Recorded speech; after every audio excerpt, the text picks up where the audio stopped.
Coming up on today's Locked On Angels, we're kicking off minor league week. We're chatting with every minor league broadcaster in the Angels system to see how did 2021 go and catch up on the state of the Angels farm system. That's all starting right now with the Inland Empire 66ers and Steve Wendt on Locked On Angels.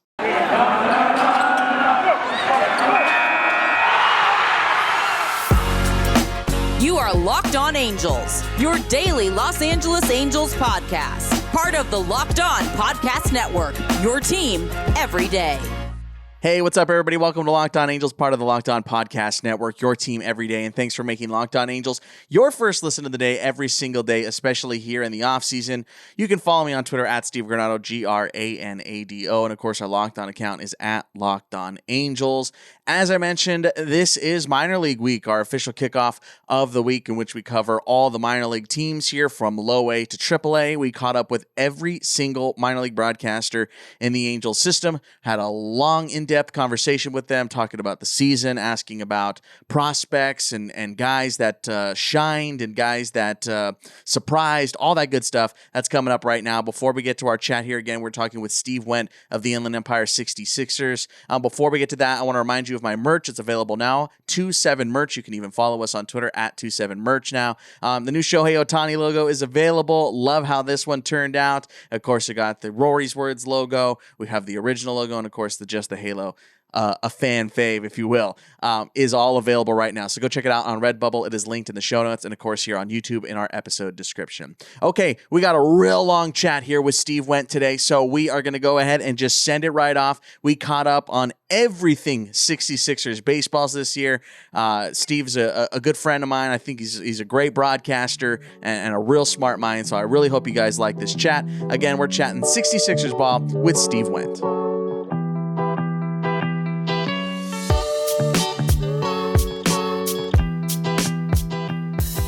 Steve, you've been in Inland for a while now, and you have been through the ringer. You have gone through this COVID stuff now this year, and you've also seen the shift from high A to low A. So that's where I want to start this conversation.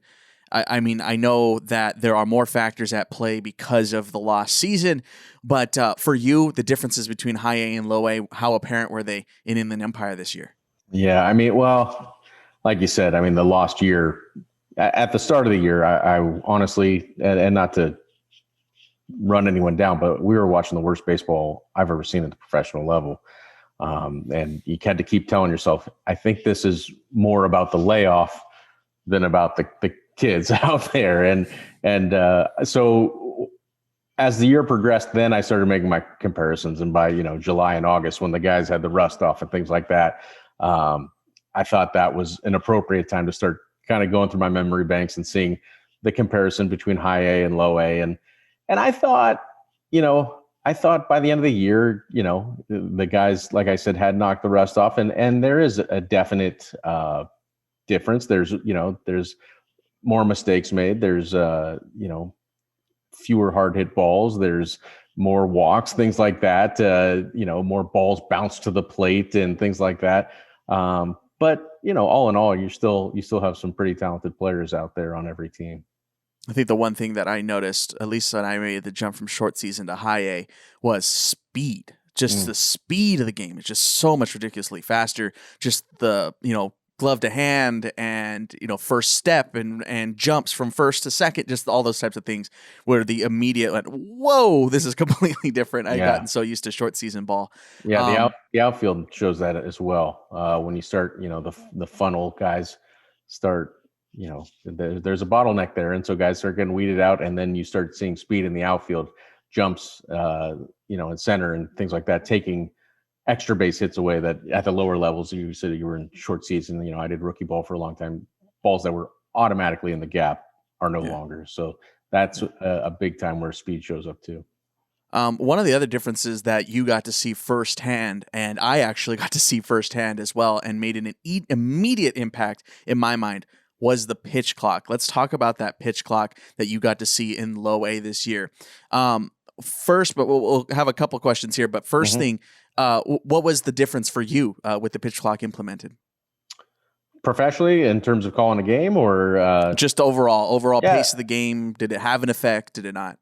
It absolutely had an effect. But it wasn't just the clock. The Low A West also had the rule in effect where if you picked over to first base or stepped off twice, on the third time you had to get the runner or it was a balk. So the pitch clock, in other instances that they've used it, a guy could just step off. But in Low A West this year, you were limited to 2 step-offs.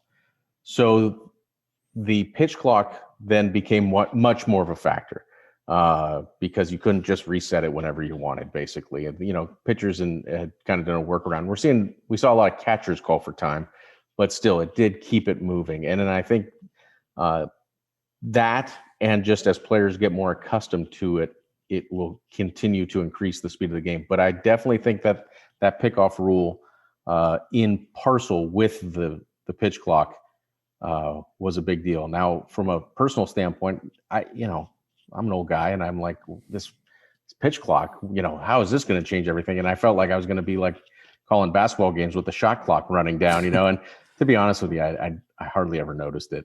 And when I noticed an umpire it in the would call pacing, that's for sure. The yeah, pacing definitely. felt Oh, different. no doubt. The game sped up. But it was rarely, there might be, we'd go games without it be a violation. We went a month, I think, without one.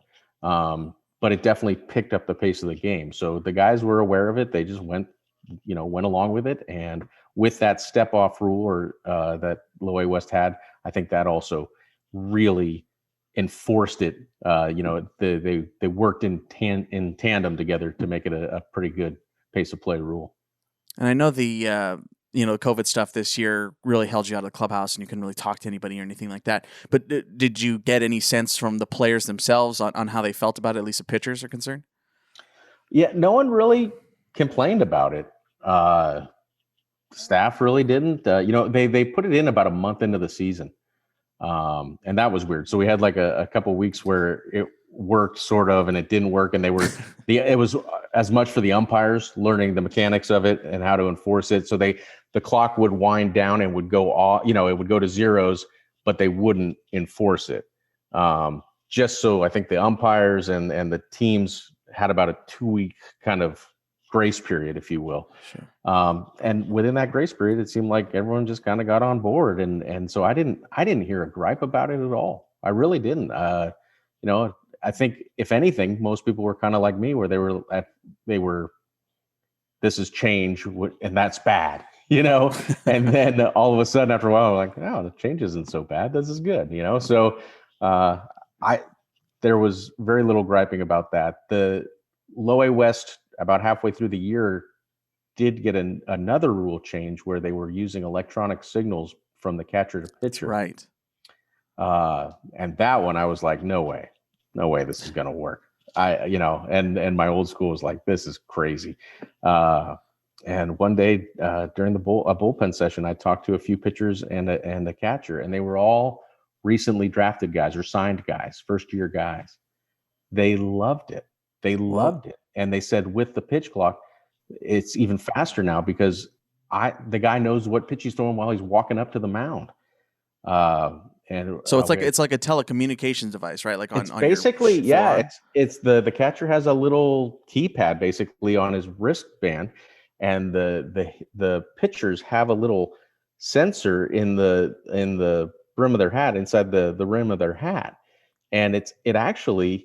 I don't know if it's Siri's voice or whatnot, but I think it says like quietly, like fastball low and away, because he punches in pitch and he punches in location. And so the catcher that was telling me about this, Miles Emerson, a kid out of Cal Poly in San Luis Obispo and a San Diego kid, he said he loved it. And, he's a real kind of smart, that kind of prototype smart gamer catcher. But he said that even takes the pitch clock even more out of the equation, because the guy doesn't even have to go for the signs. Now, my question is, since the time of memoriam, infielders have also taken the signs from the catcher to know what pitch is coming and things like that. And I think that's maybe something that, that'll be the next. It might be that everyone ends up with this information, this equipment. I don't know.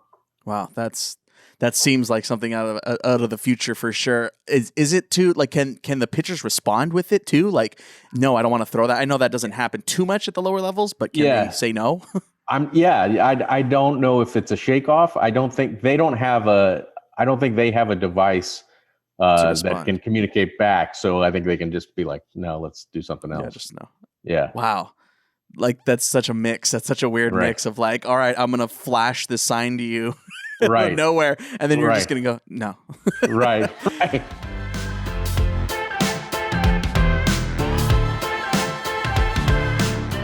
Coming up next, more with Steve Wendt of the Inland Empire 66ers. But before we do that, does this sound familiar to you? I've told you about this before. You've got one device that lets you catch the game live, another one that lets you stream your favorite shows, and then you're watching highlights on your phone from, Angels games, and then you're stealing somebody's login to watch like HBO Max or whatever. It's like a total cluster, right? You got stuff all over the place. I want to tell you about a simple way to get all that entertainment that you love and want without the hassle. And it's a great way to get your TV together. It's called DirecTV Stream. It brings your live TV and on-demand favorites together like never before, so you can watch your favorite sports like the Angels, Ducks, all that stuff, your favorite movies, and all your shows in one place. That means no more juggling remotes or buying separate devices or trying to get a Roku to work or whatever's bugging you that week. The best part about it, and this is the part I love the most, no annual contract. You are not locked in. Get rid of the clutter and the confusion and get your TV together with DirecTV Stream. You can learn more at directtv.com. That's directtv.com. Compatible device required, and contents vary by package.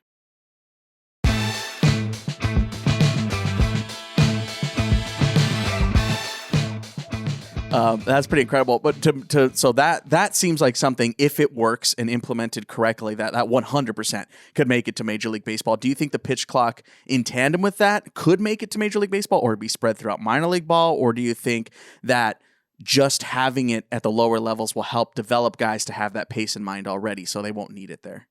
I think that they do it in the minors, and slowly but surely players become accustomed to it. And then when they get to the big leagues, it basically, it's not new to them. I hate to say this, but guys time out in the big leagues that never had this stuff. And the guys that replace them are guys that have come up with this stuff. And so it's not as dramatic a thing. It's not as drastic a thing. And I hate to bring the business side into it, but it doesn't become a CBA issue necessarily.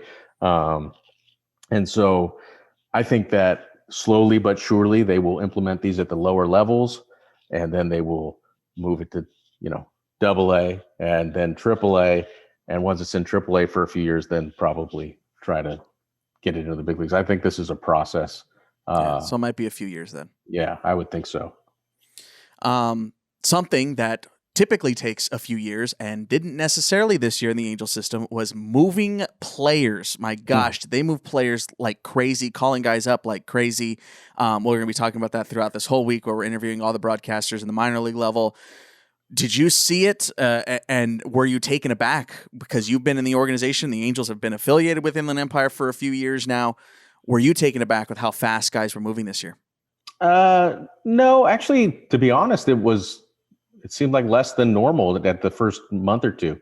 I mean, we had a few years ago, when Inland Empire was a high A team, we had 100 and something roster moves. We had 80 players over the course of a season. So there have been years that it's been bonkers, and sometimes it's injuries, sometimes be what it is. But this year the COVID thing messed up a lot of stuff. With early on, I think it kept teams together because teams were like, listen, we need to just be settled and not have guys moving all the time. But then when COVID did start striking teams and things like that, then you had to backfill and figure that out. So some of those moves weren't always baseball moves. But no, I will say this to your point. I mean, we had non-drafted free agents who ended up finishing the season in AAA. I mean, non-drafted this year and ended up in AAA. So that type of movement, I think, is, to your point, very apparent and very unique. A guy who was a polished bat out of the University of Oregon. They signed so many guys, but he came up to us playing first base, and quickly got moved up. They needed a guy who was competent, and they ended up in AAA.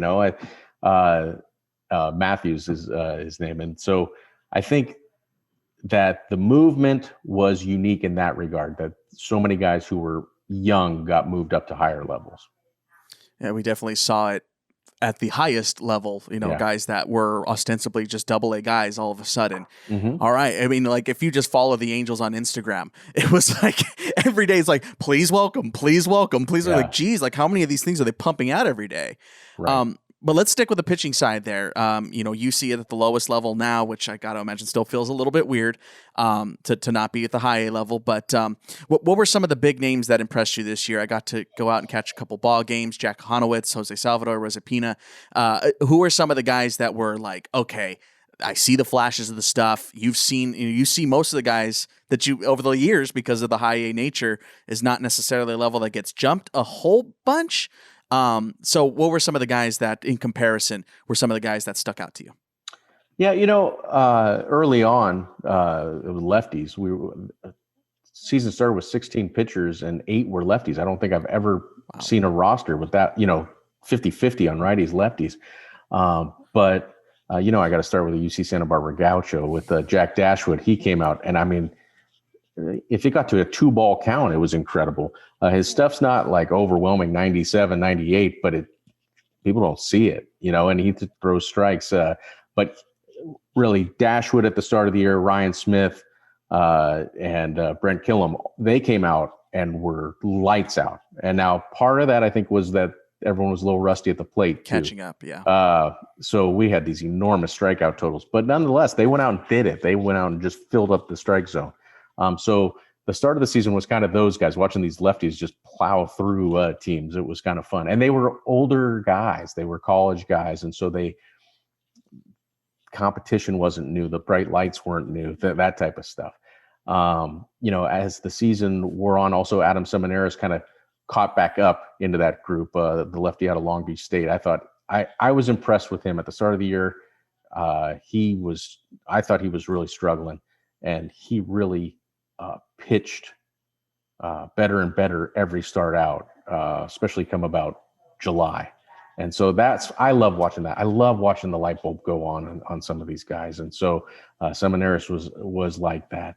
John Swanda, righty, was like that. Start of the year, he had some outings where if he could have dug a hole, he'd have climbed in, and then by the end of the year, he was dealing, and they sent him up to AA. At the end of the year, we got a lot of arms that were drafted and even non-drafted that I was surprised. I was like, wow, these are like big time, big league arms coming on, and non-drafted guys throwing 95, 96, 97 with wipeout sliders, and guys that are maybe, I don't know, I not considered hot prospects, I guess, in the whole people who make lists world.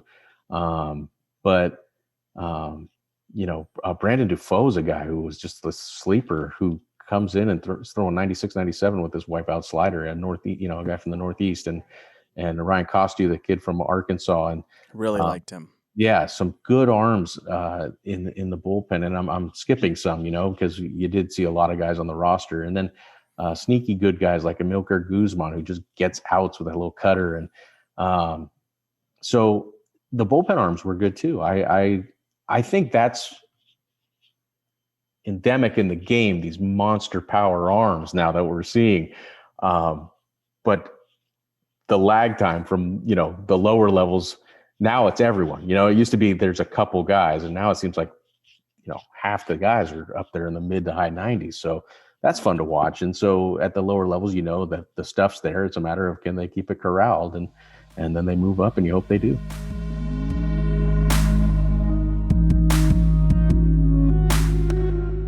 Coming up next, we're wrapping up our chat with Steve Wendt of the Inland Empire 66ers. Plenty of good stuff here still to come. But before we finish up that conversation, I got to tell you about Built Bar. You know about this protein bar company. I've talked about it many, many times on the show. They have delicious flavors, and they're super healthy, and there's something for everybody. Here are some of the really good flavors that I like and everybody likes when you talk to Built Bar fans. Coconut, cherry, raspberry, mint brownie, double chocolate, salted caramel, strawberry, orange, cookies and cream, and German chocolate. And the best way to try out to see which one is your favorite flavor is the mixed box, where you get 2 bars of each of the 9 different flavors. 2 bars of each of the 9 flavors. That's the mixed box. That's the way to go. Not only are they really good, but they're healthy too. 17 to 18 grams of protein. That's good if you're getting a pump in the gym. Calories from 130 to 180. That's good if you're trying to cut down on calories. 4 to 5 grams of sugar. You know me, I'm cutting my sugar. 4 to 5 grams of net carbs. They're all really good, and they're all super healthy.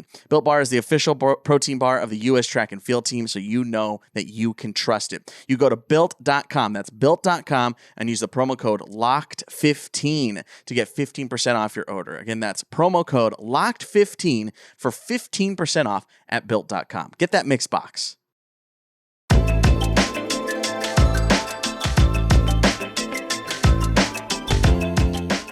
And for those guys too, you mentioned that the big power arms, that almost feels like you kind of have to be there. I know guys like Davis Daniel in the low 90s and stuff, but like there are guys that you're just going, it seems like every team in Major League Baseball has a 24-year-old Dominican kid who touches 99 to 102. You just go, where did this guy come from?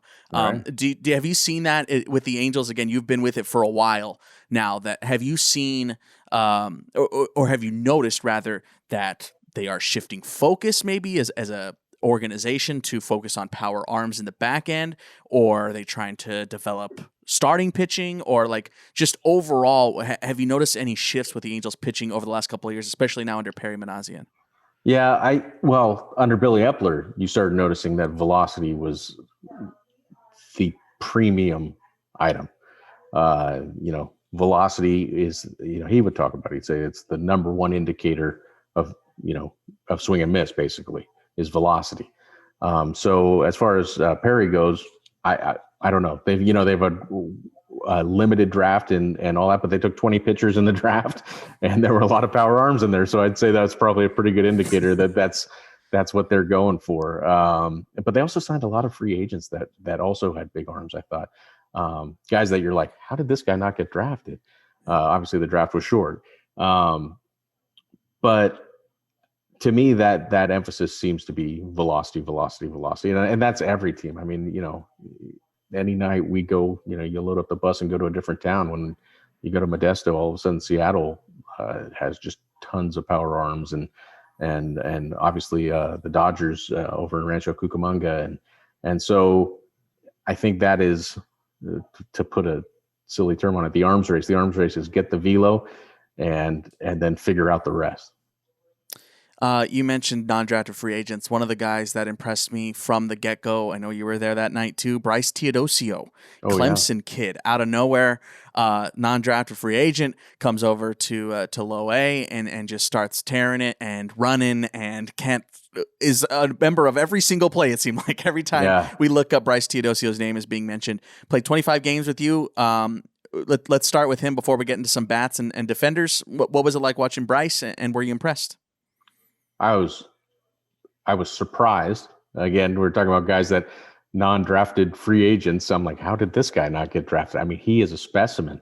He is an athlete to the nth degree, but also plays hard. He's a winning player. His jumps in the outfield are incredible. They're noticeable. Even a casual fan can sit there and go, whoa, how did that guy, he was on He's already there. Yeah, exactly. So he has that kind of, that feel for running balls down, which is unusual. I mean, there are good outfielders, but then there's those elite guys, and he has the potential to be that type of elite guy. His speed on the bases is evident. He is aggressive. He's looking to take the extra base. The bat will have to be worked on. You know what I mean? But when you have athleticism like he has, when you have his mentality, which is kind of a dogged mentality. He's going after it at all times. And also he's a nice kid. He's a kid who, puts in the work and wants to be good. I noticed that immediately. You noticed it immediately when you talk to him. There's tons to work with. So to me, he'll take the coaching and hopefully that bat can kind of get to a repeatable swing. And also that he's swinging at strikes. He's so aggressive. I off the top of my head, he only had a handful of walks, and a lot of strikeouts. Because I think it's something like 36 strikeouts in 25 games or something like that. Yeah. So a lot of swing and miss, but it's partly because he's so aggressive and wants to do it. So once that gets pared down, I think once that selectivity is rewarded without losing that fire to drive the ball, I think Bryce is going to be an interesting player. He's to me, he'd be tough to project if you're a scout, but he's the tools guy that you want to try to see if it can shake out. Yeah, I know. I noticed a couple of jumps of him immediately in the outfield. I went, whoa, he's already there. Well, that was amazing. And not to mention that he is also fast already too. So you pair the speed with the instincts of the jump is just like, whoa, immediately he made an impact on that team. Before I let you run away here, you had mentioned some of the arms that fly under the radar and undrafted guys, but there's two sides of the ball. So what were some of the guys that flew under the radar for you with bats and defensively and that kind of stuff? Well, under the everyone wants to talk about Kyron Paris and Jeremiah Jackson, and rightly so. They're super good, and they are talented, and they have potential. And then the young guys we saw late in the season, Edgar Caro, who's an 11-year-old catcher, who seems to, he's just a kid, and those types of guys. Jose Guzman's a nice little player. I think that's a player that. For me, he checks a lot of boxes. He can play middle infield. He's a switch hitter. He can run a little bit. He's got a little power. And he's a guy that when you're breaking camp, any manager will be like, or any, farm director will be like, yeah, we need that guy. And so next thing you know, he's in AA. He's still got the uniform on.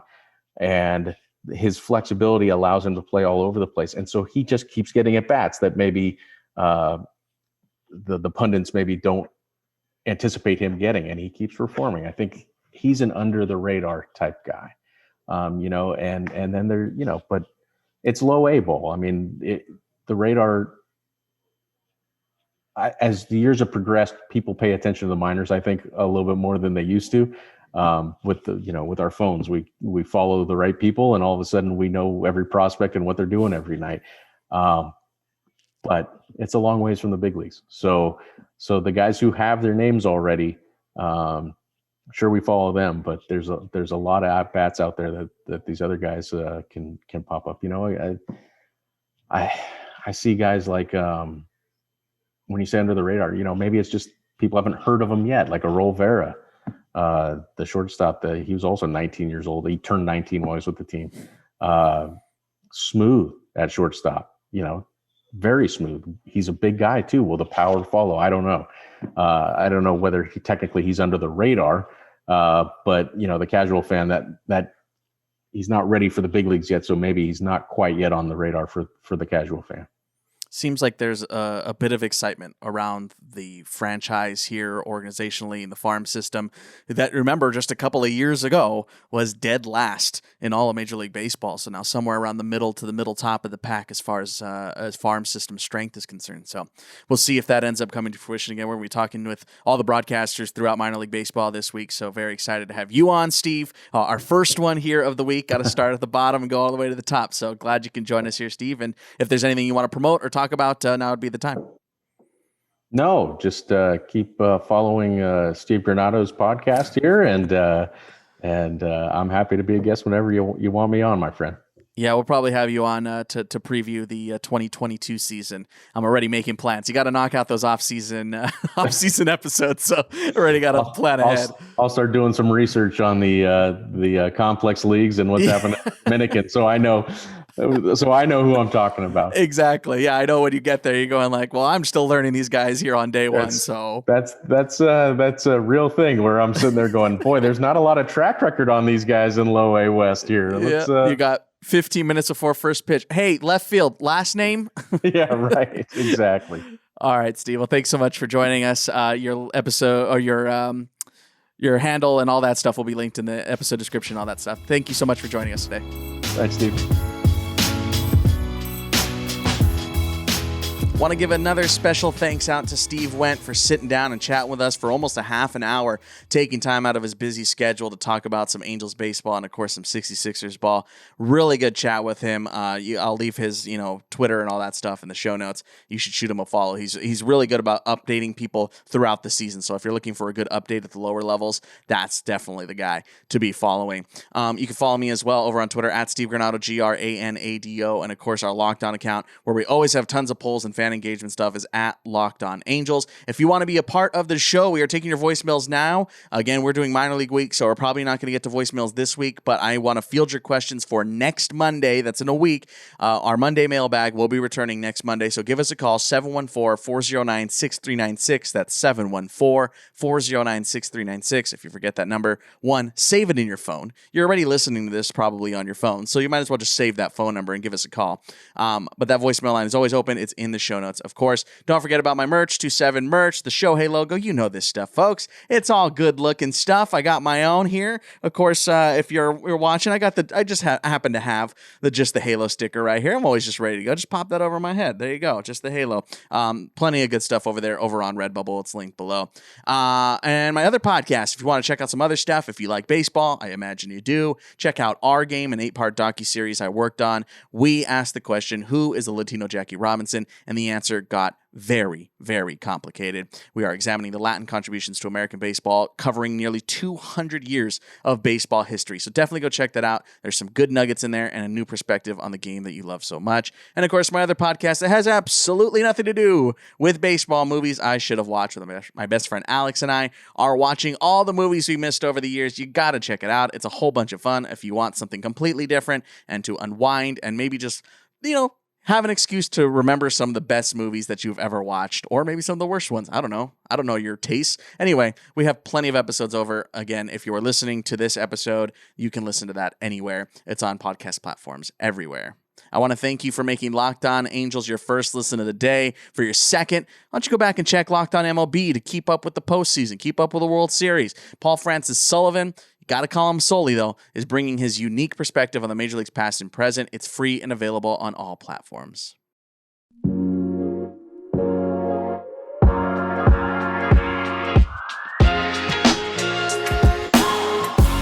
All right, guys, that's going to do it for today's Locked On Angels. Tomorrow, Tuesday, we got more goodness. We're going up to High A Tri-City to talk with Chris King of the Tri-City Dust Devils, the new High A affiliate of the Los Angeles Angels. Plenty of good stuff coming all week long. If you are a prospects junkie, if you like talking about the franchise and the farm system, this is your week, man. We got it all right here, every single minor league broadcaster. Again, Chris King tomorrow. If you're on our YouTube channel, all of them will be in a playlist. You can catch up on all our interviews. Thanks for checking us out today, guys. We'll talk to you tomorrow. Later.